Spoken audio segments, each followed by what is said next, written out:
Pretty good summary of what we saw tonight in Game 5 from Andrew Wiggins, who led the Warriors in scoring this postseason for the first time. 26 points, another double-digit rebound game, 13 boards, and as you can see, Andrew is with us here on Game Time. Appreciate you stopping by. There's been a lot of questions for you and your teammates about how you impact the game now and how you've grown to fit in with this group.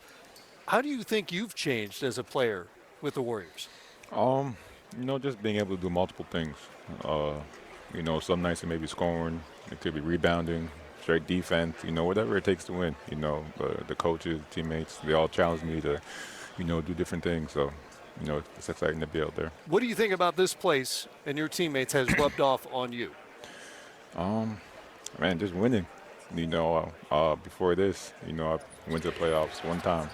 But being here, making it to the finals, a lot of people don't get to experience that, so just being around these guys, being around this culture, it's been great. And you talk about the culture and doing whatever it takes, and it seems like that's exactly what you're doing. But tonight, you did whatever it took on 3 levels. You played excellent defense, you were scoring, and then as a big fella, I love the way you were rebounding the ball. These last 2 games, you've really got on the glass and used your athleticism. Speak on that. Like I said, I'm trying to do the little things to help win. Rebounding is big. Sometimes we play a small lineup, so I got to go in there, get my feet dirty, help the team rebound. With that small lineup defensively, you're looking at Tatum, you're looking at Brown. You have similar athleticism compared to those two. What are y'all doing defensively to give Boston such a difficult time? Because you're creating turnovers, you're getting out in transition, and you're stopping them from scoring. And we're just doing it together. That's the main thing. Those guys are, Jason and Brown, they're, good scorers. They can score at all 3 levels, So just, showing them bodies, trying to disrupt them, contain them, staying on them. Yeah. Yeah, and Andrew, tonight looked like you really made a concerted effort to attack, get to the paint. Was that part of your strategy, your game plan here going into this game? My threes weren't falling. So that's all I could do, get to the rim, be aggressive, just try to make a play. Right. Zeke talked about your defense. I hear this from NBA players all the time, that they thought they were playing hard until they got somewhere else and realized they weren't really playing hard and had to pick it up and get to a different level of defense or effort. When did you realize that you could be a more impactful defender? As soon as I got to the Warriors, I feel like the first game they challenged me. The first game they challenged me. I think we're playing the Lakers with LeBron, and they just challenged me. They said, you're going to be that guy to play defense. You need to lock up and, put a lot of effort on defense. And, from there I just had that mindset. I also talked about, just a school of knowledge in terms of learning how to win and how to play championship basketball. Even though all of us come into the league, we have great athleticism, we have great talent, but where do you get that knowledge base from to learn how to compete and win at a championship level? It seems like here at Golden State, there's an educational base, there's a knowledge base that you can go into and talk to Draymond, Steph, and Clay and pull different, lessons about, winning in the NBA Finals, what to do. During this series, which one of those 3 guys have you talked to the most about what to do in a series like this? I feel like they all come up to me and I'll go up to them and they tell me different things. Iguodala has been on me, a lot. Yeah.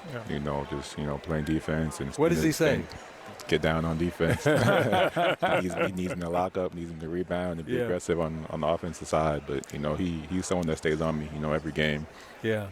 No matter what, whether I'm playing good, bad, it doesn't matter. He never switches up. He always challenges. Yeah. And Andrew, normally you have a real calm demeanor. We see you talking real soft here, but tonight you showed me something I'm not used to seeing from you. You went down the lane, you had the dunk, and then you showed that fire. You were wolfing. I'm like, I don't even recognize that guy. What was that all about? Walk us through that play. Where was the mindset at? Man, look at this. Admire it first. It's just the moment. It's a huge stage. It was a big play, and, I'm excited. I'm hyping. We're one game away, so I'm excited, man. So you're one game away, and I know you grew up in Toronto. I know you grew up in Canada.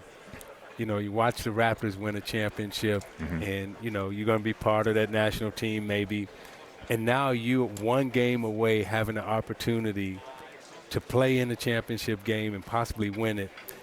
Talk to us about that experience and what it would mean for you, your friends back home, and also your friends here in the U.S. Man, it'd be amazing. Just reaching the finals is a lot of people don't get to experience that.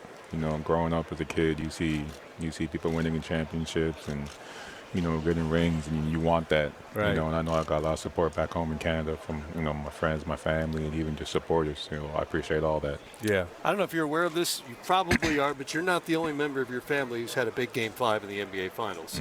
1986. But doesn't mean anything if I go out there and lay an egg in a couple days or a few days. So I'm just excited to build on it, and wow, just going to be – I've never been so excited to go to Boston, I'll tell you that. Ron on the right. Clay, Ron Krejcik from the San Francisco Chronicle. Gary Payton, a little more than a month ago. Gary Payton, a little more than a month ago, obviously had an injury that looked like it could have ended his season.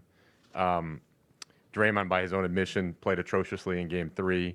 And it seems like they both sort of personified what you guys did on defense tonight. Yeah. I'm hoping you could sort of convey, we've talked a lot about Draymond over the years, but what they each mean to your team defense. I mean, Gary plays bigger than any other 6'2" NBA player I've ever seen.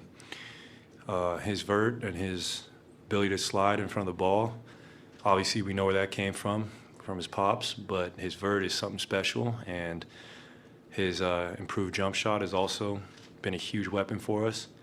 And then with Draymond, he got us going early with his pressure and his heart and getting up and down the floor. And Draymond is the heart and soul of this team, and I just love going to battle with those two guys. They are just a gritty, throwback type of players. Dalton on the left. Hey, Clay.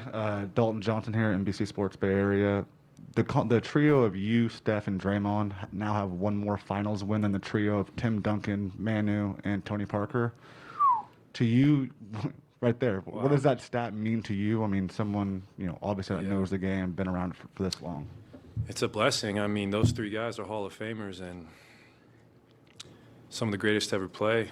And I feel like they played my whole life, my whole childhood. So to be in this, just mention the same company with them, that is humbling. And, it won't mean much unless we get another win. So that's awesome. I mean, but it would really add to our legacy if we close this thing out. Howard on the right. Howard Beck with Sports Illustrated. Clay, we often ask you guys what it's like to watch Steph when he has a really special night like he did in Game 4. What's it like having to kind of endure when he has this rare, tough night? And is it added stress? Is it, how does it filter out to the rest of the team in terms of rallying around that? Well, Steph is the best to ever shoot it, and I'll tell you what, everyone in this building, including the fans and those watching, believe the ball is going in when it leaves his fingertips. So we're never stressed or worried about number 30.